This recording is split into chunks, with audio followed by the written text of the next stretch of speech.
Welcome back to DAGryffyn Hobby. My name's Dave.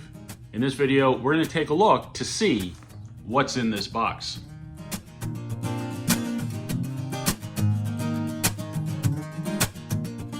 I know what you're thinking. Dave went and spent money he doesn't have on trains he doesn't need. Well, for one thing, it's not about need. And for another thing, these were sent to me very generously by a viewer, and I can't wait to see what's in this box. I put a lot of time, effort, money into doing these videos every week, every week for what is it, over 2 years now. It's much more of an investment than I would have thought, but I have loved almost every minute of it. But what really makes it worthwhile is all the positive feedback I've gotten from you all. I mean, so many people have reached out and just thanked me for doing the videos, or, thanked me for sharing my thoughts, or whatever it is. It's just so much positivity, and it's fantastic. And over the last couple years, every once in a while, somebody wants to say thank you by sending me some stuff. And I still can't believe that people do that. So thank you to everyone who has ever sent me anything. I truly appreciate it. But it's just a testament to how awesome this hobby is and how supportive and sharing people can be. All right, well, you didn't come here to hear me babble, so let's see what's in the box. I just opened the box, took out a couple layers of bubble wrap. I'm already intrigued. The first item in, and it's already very different than pretty much anything else I run. Check this out. That's awesome. The problem with a car like this, I'm gonna have to collect more of them. How about a Lionel Crane car? That's cool. An update on a classic model. They just hired that crane operator, and he's gonna try to remove that tank. See how that goes. Well, you can't have the crane without the car. Now, what do they call this? A wrecking car? Is it a caboose? I've never been too sure of that. But if you got one, you need the other. One of my favorite color combinations, and I really don't know why, is black and yellow. Maybe just because it's such a contrast. One of the first trains I started to kind of assemble when I got back into the hobby was a work train with a couple of flat cars, a broken post-war crane, and some bits and pieces. And I've gotten a few decent cars for that, but I haven't run it recently. So this might fire me back up and get that thing out. Next is a Conrail flat car with shovel kit. Unfortunately, it looks like there's a little damage, so I'll have to see what I can do to fix that up. This is a unique piece, an American Flyer post office car. That's neat. I wonder if that would work okay with my my Mark stuff. A good old-fashioned New York Central 6462. You can never have too many of these. Next, we've got a couple of boxcars. A New York Central and a post-war Great Northern car. Look at that, that's gorgeous. That's a nice car. And I don't have this one. Well, now I do. That Great Northern is really beautiful condition. This box just keeps going. Another post-war classic, the Sunoco tank car. This New York Central caboose. I'm gonna be using this one. Another classic, the New Haven boxcar. We're nearing the bottom of the box, which means there's only a few more items. And one of those last items is this, Mark's powered engine. You add a little weight to one of these, and they really do pull very well. Down to the last two items, one of them being this tender, which leads me to believe that this might be an engine. I mean, that and the fact that it's heavy, not a caboose.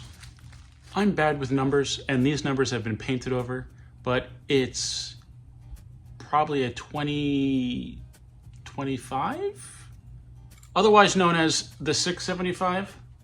Custom painted with a nice shiny finish. That's kind of neat. Even has both marker lights. That's impressive. I don't know what it is about this engine in particular, but usually when I see one or both of the marker lights are snapped off. All I can really say at this point is Wow.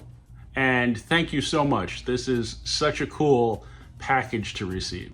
And I truly appreciate your generosity. Let's get a closer look. The 2025 or 675 or whatever other variations of this engine that there are, they are always good pullers. Whether it's the older version with the Baldwin drivers or a newer version with magnet traction, it doesn't matter. They're all fantastic pullers. In my opinion, they're all very similar to the pre-war 225. I believe the early 675s had the same motor that they had used pre-war. So I think they're a classic. Let's see if this one works.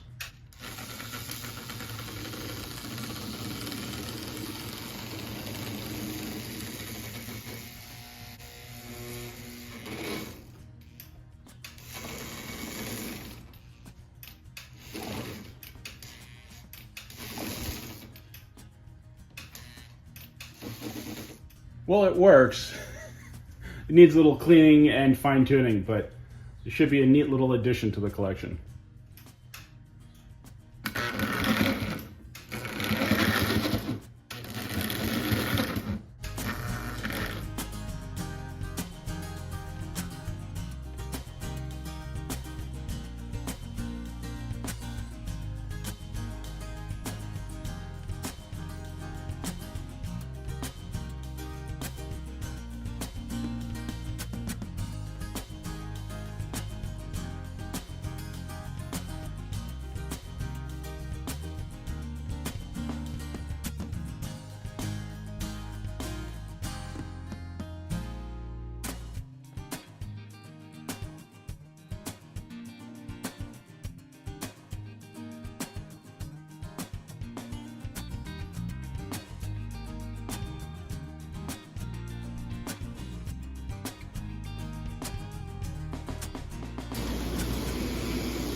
I hope you enjoyed the video. Thank you very much for watching.